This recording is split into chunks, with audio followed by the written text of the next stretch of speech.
तो है एवरीवन, आज हम इस वीडियो में एंकर टैग के बारे में देखने वाले हैं और इसको लिंक्स भी बोलते हैं। और बेसिकली हम जब अपने किसी पेज ब्राउजर के किसी एक पेज पे होते हैं और हम चाहते हैं कि उस पेज पे किसी एक बटन पे या फिर किसी एक वर्ड या फिर किसी एक सिंटेक्स पे क्लिक करके किसी और पेज पे राउट कर जाए या फिर किसी दूसरे पेज का रेफरेंस वहाँ पास करना चाहते हैं, तो वहाँ पे हम एंकर टैग का यूज करते हैं। ये ए से स्टार्ट होता है एंड एक क्लिक करके हम इसका टैग कुछ ऐसा होता है। ये closing tag self closing tag नहीं होता है। स्टार्टिंग टैग के अंदर हम बहुत सारे एट्रीब्यूट्स देते हैं। एक एट्रीब्यूट जो सबसे इंपॉर्टेंट होता है href करके, तो मान लेते हैं मैं यहाँ पे लिखता हूँ क्लिक मी, क्लिक मी। ओके, अब हमें क्या करना है कि इस बटन के क्लिक पे किसी दूसरे पेज पे या फिर किसी यूआरएल का रेफरेंस देना है। तो मेरे पास एक डमी यूआरएल पड़ा हुआ है पहले से, मैं उसका रेफरेंस देता हूँ। यहाँ से कॉपी करते हैं यहाँ तक, ये पूरा ठीक है। मैं कॉपी करके इस जो भी जिस पेज का रेफरेंस देना है वो यूआरएल हम इस पेज href के अंदर पास करेंगे, ठीक। और अभी मैं कंट्रोल शिफ्ट F करके अपने ब्राउजर इसको स्टॉप करके एंड वापस से रन करूं, तो मेरे स्क्रीन पे आपको दिख रहा होगा कि अभी यहाँ पे एक बटन है जो बटन नहीं है, बेसिकली एक वर्ड लिखा है क्लिक मी एंड ये अंडरलाइन है एंड इसका कलर ब्लू टाइप का है। एंड जब इस पे हम क्लिक करेंगे तो एक दूसरे पेज का रेफरेंस इसके अंदर जो पास किया था यूआरएल, वो मैंने चैट जीपीटी का किया था, तो ये इस पेज पे रिफर कर दिया हमें उसके क्लिक पे, ठीक है। तो एक तो एट्रीब्यूट ये है इसके अंदर कि वो अपने अंदर स्टोर करता है किसको, जिस पेज पे हमें रिफर करना है उस पेज का रेफरेंस। अभी जैसे मैंने क्लिक किया इसके ऊपर, जैसे ही क्लिक किया तो इसने इसी पेज को रिफर कर दिया दूसरे पेज पे, चैट जीपीटी जो हमने रेफरेंस पास किया था। बट हम चाहते हैं कि इस पेज पर रेफरेंस जो है वो क्लिक करें और वो दूसरे टैब में खुले। इसके लिए एक एट्रीब्यूट इसके अंदर होता है टारगेट करके। href के अंदर बाद हम इसके बाद हम लिखेंगे टारगेट। टारगेट टारगेट के अंदर हमारे पास चार ऑप्शन है, ब्लैंक, पेरेंट, सेल्फ, टॉप। अगर हम ब्लैंक करेंगे, ठीक है, अब क्लिक करके देखते हैं ब्राउजर पे जाके, तो ये इस टैब को कुछ नहीं किया। इसने क्या किया, सेम डिफरेंस जो पास किया था उसको एक नया टैब में खोला। अगर मैं फिर से क्लिक करूं इस पे, तो इसने क्या किया कि एक उस पुराने टैब को तो नहीं रिफ्रेश किया, इसको ऐसे ही पड़े रहने दिया, बट एक जो काम था उसको हमने नए टैब में, एक जो यूआरएल पास किया था उसको एक नए टैब में खोल दिया, ठीक है। सेम इसी तरह अगर हम ब्लैंक छोड़ते हैं तो बाय डिफॉल्ट सेल्फ होता है। अगर हम चाहते हैं इसको रिमूव करके एंड अंडरस्कोर एंड सेल्फ, एक सेल्फ है, सेल्फ को अगर करेंगे तो ये क्या करेगा, सेम इसी टैब में बाय डिफॉल्ट ये सेल्फ ही लेके चलता है टारगेट, तो सेल्फ जो वो खुद इसी टैब में उसे ओपन कर देगा।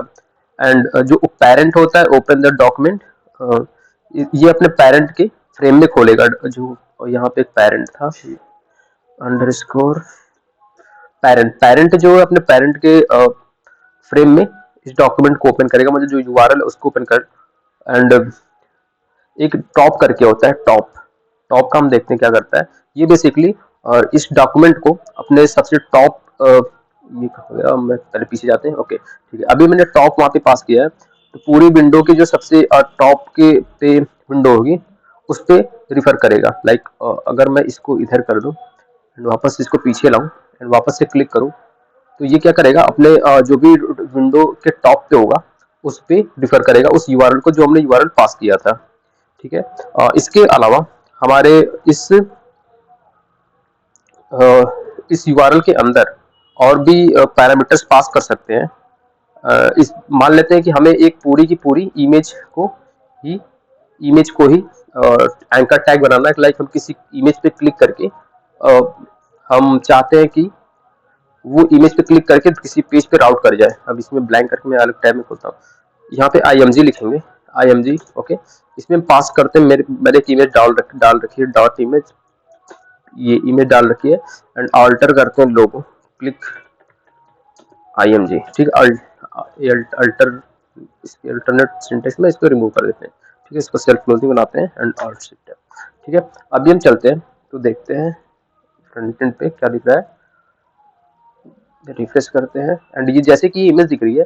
एंड इसके बाद हम क्या करेंगे, अगर मैं इस पर क्लिक करता हूँ तो ये दूसरे पेज पे रिफर कर रहा है। तो हमने क्या किया कि इस पूरे पूरे जो इमेज थी उस इमेज को हमने एंकर टैग बना दिया, जैसे कि हमें दिख रहा है ये पूरे एंकर टैग यहाँ से स्टार्ट होता है, ये सारा है, एंड हम मी को रिमूव करते हैं एंड इसके अंदर जो कुछ भी है, जैसे इमेज डाल दिया तो इमेज को उसने एक एंकर टैग की तरह ट्रीट किया है, ठीक है। तो ये इमेज एंकर टैग की तरह ट्रीट होगा, और इस पे पूरे इमेज पे हम कहीं पे भी क्लिक करेंगे तो वो उसी पेज पे रिफर करेगा जिस पेज का हमने रेफरेंस href में पास किया है, ठीक है। तो अभी मैं एक, ठीक है, इसके अलावा इसके पैरेलली एक और एंकर टैग बनाते हैं, एंड उसमें यहाँ पे हमारे पास मल्टीपल ऑप्शंस है, एक मेल का ऑप्शन है, ठीक है। मैं मेल वाले में जाता हूँ, मेल टू, एंड यहाँ पे हम कोई एक ईमेल आईडी प्रोवाइड करते हैं। मान लेते हैं मैं अपनी ईमेल आईडी प्रोवाइड करता हूँ abcd, ठीक है, @gmail.com, ठीक है। हम ये ईमेल प्रोवाइड करते हैं एंड यहाँ पे लिख देते हैं सेंड ईमेल, ठीक है। अब हम क्या करेंगे, अगर हम सेंड मेल पे क्लिक करेंगे तो ये इस मेल को रिफर करते हुए हमारे इन मेल बॉक्स तक जाएगा। जैसे कि मैं क्लिक करूं इस पे, यहाँ पे बटन है मेरे पास सेंड मेल, एंड अगर मैं इस पे क्लिक करता हूँ तो ये इस बाय डिफॉल्ट सिस्टम का जो भी मेल बॉक्स होगा सेंड करने का या फिर मेल, उसको ये रिफर करेगा, वहां तक हमें ओपन करके पहुंचा देगा। जैसे मेरे पास मल्टीपल ऑप्शंस हैं अभी के लिए, तो हम इसके थ्रू जा सकते हैं किसी को मेल अगर भेजना है तो, ठीक है। तो ये एक तरीका, अगर हमें सेम इसी तरह बटन को बनानी है तो हम बटन को भी बना सकते हैं, एंड बस हमें क्या करना है, इमेज की जगह एक बटन डालनी होगी, बटन को क्लिक करेंगे तो वो बटन एंकर टैग की तरह काम करेगी। तो सेम इसी तरह अगर मान लेते हैं कि हमने href बनाया एंड यहाँ पे सेंड मेल लिखा है, ठीक है, लेकिन हम इसके साथ साथ और भी इंफॉर्मेशन यूजर को देना चाहते हैं कि किस लिए मेल भेजना है, तो एक टाइटल करके एट्रीब्यूट होता है टाइटल, इसके अंदर हम जो कुछ भी पास करेंगे वो यूजर को टूल टिप की तरह फ्रंट एंड पे दिखेगा। मान लेते हैं send mail of detailed information of user, ठीक है। ये पूरा का पूरा जो मेल हम भेज रहे हैं बेसिकली उसके अंदर हम ये भेजने वाले हैं, और हम चाहते हैं यूजर इसको जब चाहे तो पढ़ सके, बट हम ये पूरा का पूरा टेक्स्ट नहीं देना चाहते हैं, यहाँ पे बस सेंड मेल लिखना चाहते हैं। तो अब क्या होगा कि जो हमने यहाँ पे कंटेंट दिया है, ये सेंड मेल टू, ये जब हम इस सेंड मेल जो लिखा इसके ऊपर जब होवर करेंगे ये टूल टिप की तरफ खुल के दिखेगा यूजर को। जैसे कि मैंने होवर किया अभी send mail to detail of information of user, ये हमें इस पे जब होवर करेंगे तब दिखेगा। तो इससे क्या होगा कि हम जो यूजर को दे रहे हैं टारगेट, एक यूजर को जो टेक्स्ट दिया है जो लिखा है सेंड मेल, वो तो दिया ही है, उसके अलावा हमने यूजर को ये ऑप्शन भी दिया है कि यूजर चाहे तो होवर करके इस पे और भी डिटेल्स निकाल सकता है इसके अंदर से, ठीक है। तो अभी के लिए हम चलते हैं, अभी तो ये जो टैग है ये अभी इसी कलर का हमेशा दिखेगा, ब्लू कलर का, इसका कलर ब्लू होगा एंड इस पे अंडरलाइन लगी होगी। लेकिन अगर हम इसकी स्टाइलिंग चेंज करना चाहते हैं तो वो कैसे करेंगे वो देखते हैं। पहले मैं इसको कमेंट कर देता हूँ, ठीक है। अब हम इस एंकर टैग को टारगेट करते हैं, तो मैंने स्टाइल्स अपने जो स्टाइल डॉट css फाइल है उसको ट्रिगर कर रखा है इसके साथ। हम इसके अंदर डायरेक्ट जाएंगे, अब मैं एंकर टैग को टारगेट करता हूँ एंड इसके बाद लिंक, ठीक है, ये लिंक एंड करली ब्रेसेस, उसके बाद हम लिखेंगे कलर इसका मान लेते हैं, कर देते हैं रेड, ठीक है, एंड बैकग्राउंड कलर इसका कर देंगे transparent, and text decoration none कर देंगे। टेक्स्ट डेकोरेशन से क्या होगा कि जितने भी टेक्स्ट पे डेकोरेशन हो रखी है वो हट जाएगी, जैसे अंडरलाइन या और भी जो चीजें हैं वो। अगर मैं आपको दिखाऊं तो यहाँ पे जो सेंड मेल है अभी इसके पास न तो अंडरलाइन है न तो ये ब्लू कलर का है, बट ये क्लिकेबल है। लाइक मैं अगर इसका कलर ब्लैक कर दूं, black is more better than everything for the text BLA, okay now I think it's perfect, now it's okay. तो जब हम इसके ऊपर होवर करेंगे तो ये क्लिकेबल होगा, एंड अगर हम इसको क्लिक करेंगे तो हम इसको इजीली क्लिक करके अपना मेल बॉक्स तक जा सकते हैं, ठीक है। अभी मैंने मेल बॉक्स वाला ही किया है। इसके साथ साथ और भी ऑप्शन है कि विजिटेड एंकर टैग जो होते हैं वो एक बार क्लिक कर चुका तो इसके लिए होता है विजिटेड करके, विजिटेड ये रहा। विजिटेड के बाद हम कौन सी स्टाइल करना चाहते हैं ये डाल सकते हैं। इसके साथ होवर होता है, एक्टिव होता है, वो एक्टिव है या नहीं, ऐसा करके। और भी जो भी इसके अकॉर्डिंग हम अपनी स्टाइलिंग अपने अकॉर्डिंग दे सकते हैं, जो भी हम जिस भी स्टेट में जैसा चाहते हैं वैसा, ओके। और इसमें इसके साथ एक और सीन होता है कि हम बुकमार्क कर सकते हैं कुछ चीज़ें। तो जैसा कि मैं चलता हूँ एंड ये सब कुछ रिमूव करता हूँ अभी के लिए। ओके, ठीक है। तो जैसे मैं मान लेता हूँ कि हमारे पास बहुत सारे टेक्स्ट लिखे हुए हैं एंड किसी एक टेक्स्ट पे जैसे हम किसी बुक को पढ़ते हैं तो उसके स्टार्टिंग में इंडेक्स बना होता है, इंडेक्स। तो इंडेक्स में क्या होता है, पूरे बुक में जितने भी टाइटल्स चैप्टर्स होते हैं उसकी इन्फॉर्मेशन होती है, पेज नंबर लिखा होता है। तो उसी तरह हम किसी भी इंडेक्स पे के अंदर जाएंगे, किसी भी चैप्टर पे क्लिक करेंगे तो वो डायरेक्टली हमें उस चैप्टर या उस पेज पे रीडायरेक्ट कर दे। उसके लिए क्या कर सकते हैं, तो सबसे पहले मैं आता हूँ आपको मल्टीपल चैप वो बना के लिखते हैं, मल्टीपल एरेज बना के मल्टीपल टेक्स्ट बनाते हैं जो कि कुछ इस फॉर्म में होगा। हम बनाते एक ग्रुप बनाते हैं एंड इसके अंदर हम पास करेंगे पी टैग एंड पी के अंदर होगा हमारा ए टैग एंड इस ए के अंदर हम पास करने वाले हैं, इसके अंदर हम पास करने वाले हैं क्या, जंप, चैप्टर का नाम दे देते हैं चैप्टर। यहाँ पे डॉलर देंगे तो ये अपने आप इंक्रीमेंट कर लेगा, ठीक है। तो एंटर किया, कंट्रोल जेड एंड इसको मल्टीप्लाई किया 2 से तो ये 2 बार बनेगा, ठीक है। हमारे पास 2 चैप्टर्स बन गए एंड ये एंकर टेक क्लिकेबल होंगे। इसके अंदर हम पास करते हैं एक हैज, एचएलएफ के अंदर हम पास करेंगे हैज सी 8 को मान लेते हैं, कॉपी करना है हमें एंड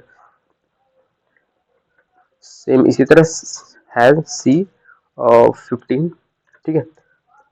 ये क्या मैं लिख रहा हूँ अभी आपको समझ में आएगा। इसके बाद हम खूब ढेर सारे चैप्टर्स बना लेते हैं। तो चैप्टर्स के लिए मैं क्या करूंगा कि हमें एक ग्रुप बनाना पड़ेगा। ग्रुप किसका, H2 का ग्रुप होगा, ठीक है। इसके साथ इसके पैरेलली हमें H2 के साथ हमें चाहिए एक करली ब्रेसेस एंड यहाँ पे लिखेंगे चैप्टर 1, चैप्टर्स के नाम लिखेंगे यहाँ इन दोनों चैप्टर एंड डॉलर, ठीक है। यहाँ पे चैप्टर 1 चैप्टर 2 ऐसे चलेगा एंड इसके बाद हमें चाहिए इसके पैरेलली एक पैराग्राफ पी टैग, इसके साथ हमें चाहिए पी टैग एंड इसके अंदर करली ब्रेसेस में हम डाल देते हैं क्या, this one is chapter, this one is chapter, okay. तो इतना हो गया एंड अब इसके लास्ट में हमें ये कितने बार चाहिए, मान लेते हैं हमारे पास 22 चैप्टर है एंड इंटर किया तो हमारे पास 22 चैप्टर्स सारे बन गए। अभी मैं आपको ब्राउजर में चल के दिखाऊं तो ये जो ऊपर है ये मान लेते हैं हमारे पास इंडेक्सेस है। मैं इसका नाम इंडेक्स कर देता हूँ, ज्यादा बेटर होगा एंड ऑल्ट क्लिक करके डबल, ओके, इंडेक्सेस, ठीक है, इंडेक्स, ओके, ठीक है। तो ये हमारे पास 2 इंडेक्स है एंड ये रिफर करते हैं कि हमें किस इंडेक्स पे जाना है। तो मान लेते हैं ये जो इंडेक्स है ये एक पेज नंबर 8 का है एंड दूसरा पेज नंबर 15 का इंडेक्स है, ठीक है। तो अब हम क्या करना है कि इस जब 8 पे मैं क्लिक करूं तो ये डायरेक्टली इस चैप्टर नंबर 8 तक चला जाए, ठीक है। एंड जब मैं 50 दूसरे वाले पे क्लिक करूं तो ये डायरेक्टली चैप्टर नंबर 15 तक चला जाए। इसके लिए बस करना क्या है कि ये जो मैंने आईडी पास करी ऊपर, ये जो पास करी है ये सेम आईडी हम इस चैप्टर नंबर 8 इंडेक्स 8 का है तो चैप्टर नंबर 8 को दे देंगे। चैप्टर 8 यहाँ पे हेडिंग इसकी, यहाँ पे आईडी बनाएंगे, आईडी इसमें बस 8 सी 8 दे देंगे। इसी तरह 15 15 15 15 के लिए हम डायरेक्टली इसके अंदर आईडी पास करेंगे एंड C15, ठीक है। अब मैं जैसे ही इस चैप्टर रिफ्रेश करता हूँ एंड जैसे ही मैं इस चैप्टर 8 पे क्लिक करूंगा तो ये रिडायरेक्ट करेगा मुझे चैप्टर 8 पे, ठीक है। मैं वापस जाता हूँ इंडेक्स पे एंड इस पे वापस से क्लिक जब करूंगा तो ये चैप्टर नंबर 15 पे मुझे क्लिक रिडायरेक्ट कर देगा। तो इस अप्रोच से हम अपने किसी भी पेज पे या फिर सेम पेज पे रहते हुए किसी स्पेशल डिव के साइड पे टारगेट कर सकते हैं अपने एचआरएफ के अंदर उस आईडी एग्जैक्ट आईडी को पास करके। ये बस हमें स्टार्टिंग में हैज लगाना होगा, ठीक है। तो आई होप आपको समझ में आएगा anchor tag and anchor tag से रिलेटेड जितनी भी सिनेरियोज हैं आप अपने साइड से भी देख सकते हैं। जितना आप प्रैक्टिस करेंगे उतनी ज़्यादा आपको चीज़ें क्लियरिटी मिलती जाएगी। तो थैंक यू, इस वीडियो में इतना ही। अगले वीडियो में हम फिर मिलेंगे किसी नए कॉन्सेप्ट के साथ HTML के। Thank you.